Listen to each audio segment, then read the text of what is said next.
Halo Mams, perkenalkan saya Melia Yunita, saya seorang dokter spesialis anak. Saat ini saya praktek di Eka Hospital di Cibubur. Mams tahu nggak bahwa kuantitas dan kualitas ASI itu akan sangat dipengaruhi oleh asupan gizi dan nutrisi dari Mams. Nah lalu gimana caranya agar Mams bisa memastikan ASI Mams lancar dan berkualitas? Simak video berikut ini ya, tapi sebelumnya jangan lupa subscribe dan tekan tombol loncengnya.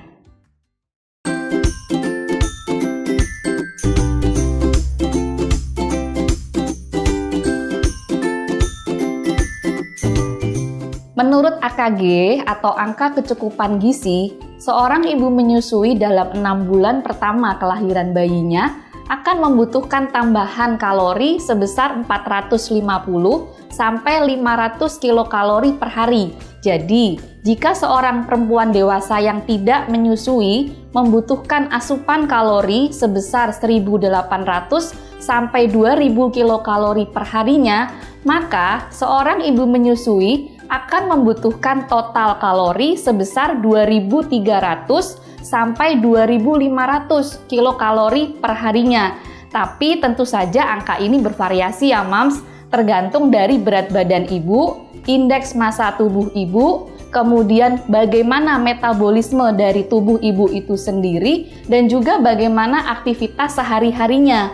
Nah, sebagai informasi tambahan, seorang ibu menyusui jika menghasilkan 100 ml ASI yang di dalamnya mengandung 60-75 kilokalori, seorang ibu itu akan membutuhkan kalori atau energi sebesar 85 kilokalori.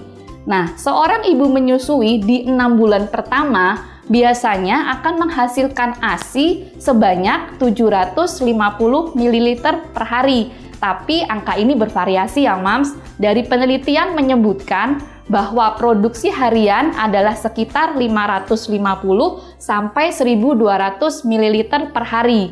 Nah, jadi itu ya bedanya bagaimana kecukupan kalori antara ibu menyusui dan tidak menyusui.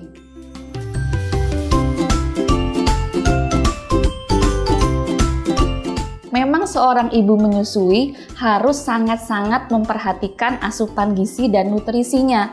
Karena apa? Kalau asupan gizi dan nutrisinya tidak terpenuhi, maka takutnya itu akan mempengaruhi kuantitas dan kualitas dari ASI yang dihasilkan. Sedangkan kita tahu banyak sekali mineral dan vitamin seperti zat besi, zinc, yodium, asam folat, itu akan sangat dibutuhkan oleh bayi untuk menunjang tumbuh kembangnya. Nah, kadang-kadang nih pasien saya suka tanya, kalau abis kontrol nih melahirkan kan, datang sama bayinya, "Dok, saya nih gemuk banget abis ngelahirin. Boleh nggak sih dok saya diet? Saya pengen kurus seperti sebelumnya." Nah, menurut rekomendasi, seorang ibu menyusui di bulan-bulan pertama menyusui tidak dianjurkan untuk diet. Jadi buat para moms yang baru melahirkan, tunda dulu ya dietnya ya. Kita fokus untuk memberikan kualitas dan kuantitas ASI yang terbaik untuk bayinya.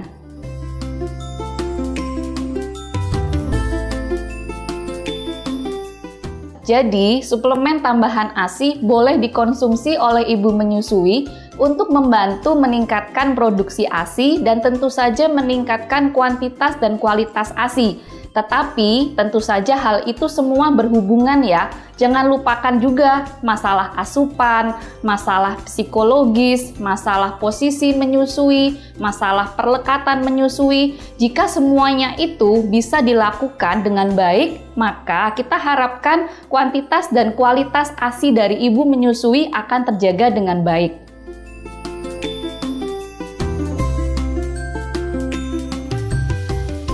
Ya, jadi ini penting banget. Kalau seorang ibu menyusui tidak memperhatikan asupan gizi dan nutrisinya, seperti yang saya bilang tadi, itu akan sangat mempengaruhi kuantitas dan kualitas ASI yang dihasilkan. Dan selain itu, kita juga bisa melihat dari sisi ibunya. Kalau nutrisinya tidak bagus, makannya sedikit, minum juga males, jadi sedikit semuanya, takutnya daya tahan tubuh si ibu juga turun. Akibatnya apa? Dia akan mudah sakit. Nah, kalau mudah sakit jadinya pasti proses menyusuinya juga akan terhambat. Nah, kita coba lihat lagi dari sisi bayinya. Jika seorang bayi tidak mendapatkan nutrisi yang terbaik, itu akan mempengaruhi pertumbuhan dan perkembangan otaknya. Kenapa? Karena di 2 tahun pertama kehidupan, itu otak akan sangat bertumbuh dan berkembang dengan cepat. Ya, 80% volume otak dewasa itu akan terbentuk di usia 2 tahun. Jadi bisa dibayangin kan betapa pentingnya nutrisi yang kita berikan untuk bayi di masa-masa awal itu. Nah, karena di 6 bulan pertama kita berharap hanya ASI yang diberikan, oleh karena itu bagaimana kuantitas dan kualitas ASI harus sangat diperhatikan. Begitu ya, Mams?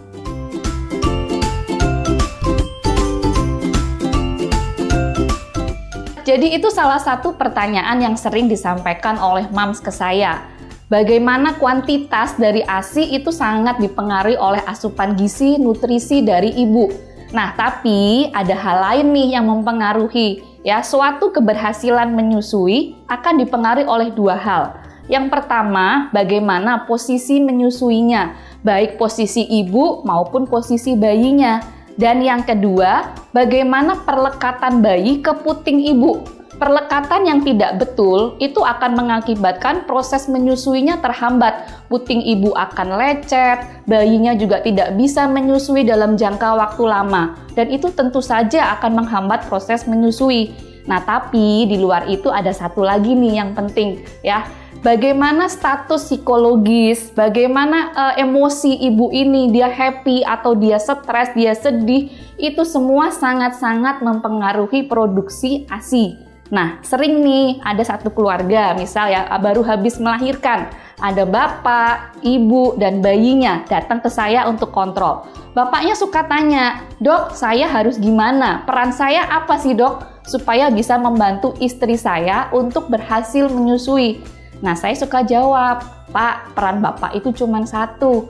Bagaimana Bapak bisa bikin ibu ini selalu happy, selalu bahagia, selalu seneng. Jangan bikin istrinya nangis, jangan bikin istrinya sedih." Karena begitu emosinya turun, seorang ibu merasa stres, sedih, ya, capek, mungkin itu semua akan sangat-sangat mempengaruhi produksi ASI. Ya, selain itu boleh juga loh, para moms kan sekarang lagi suka nonton drakor, drama Korea. Kalau lagi nyusuin atau lagi pumping sama nonton, itu pasti refleks keluarnya akan lebih banyak, ya, gitu ya.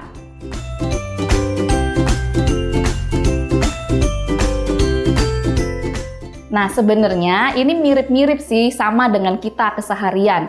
Nutrisi yang dibutuhkan oleh seorang manusia tentu saja terdiri dari makronutrien dan mikronutrien.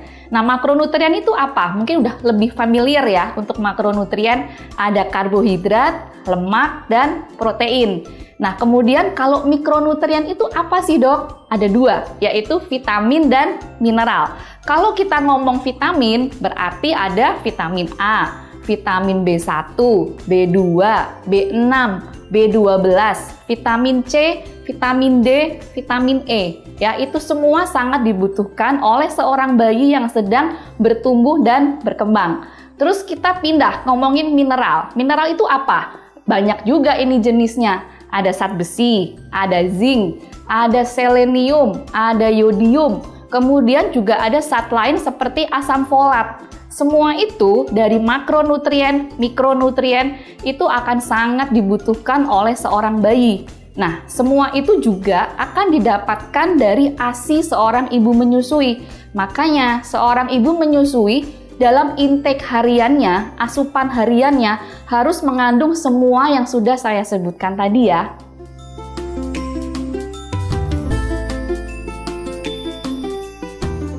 Kita ngomonginnya dari 2 hal dulu, mana yang boleh, mana yang nggak boleh ya. Kita ngomong dari yang boleh dulu. Yang boleh kita bagi 2 nih, minuman dan makanan. Nah, kalau minuman tentu saja air putih itu harus banyak ya. Kadang-kadang pasien suka bilang, "Dok, saya kalau habis nyusuin, habis selesai itu haus banget rasanya." Ya memang betul, disitulah peran dari air putih ya. Kalau misal air putihnya kurang, itu akan mempengaruhi kuantitas dari ASI. Karena apa?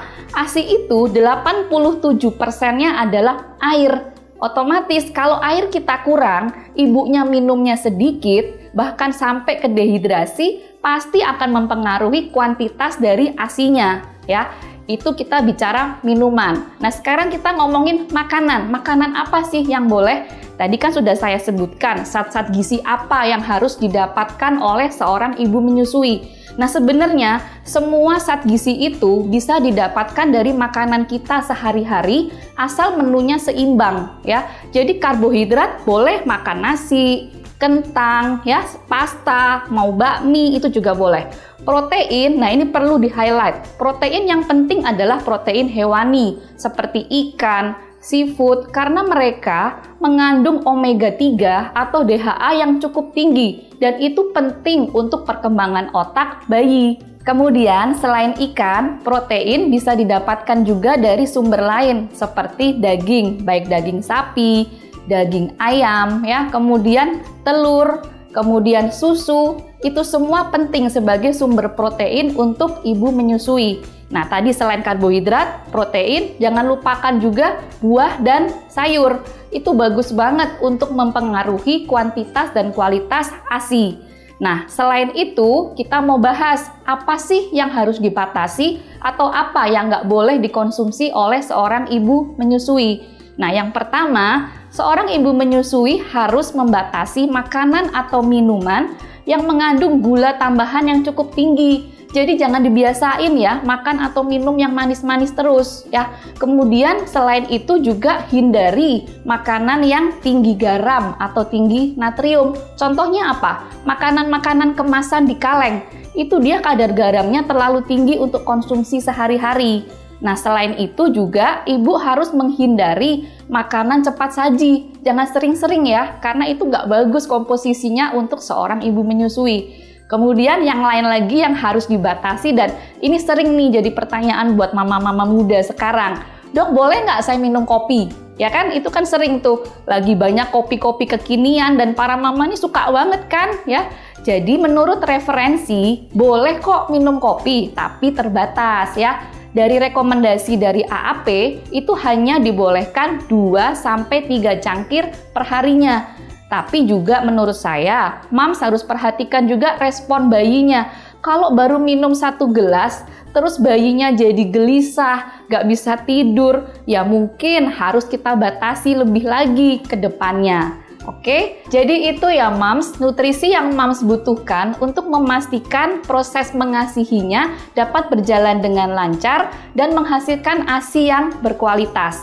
Jika moms suka dengan video ini, silahkan like, komen, dan share ke moms lainnya ya.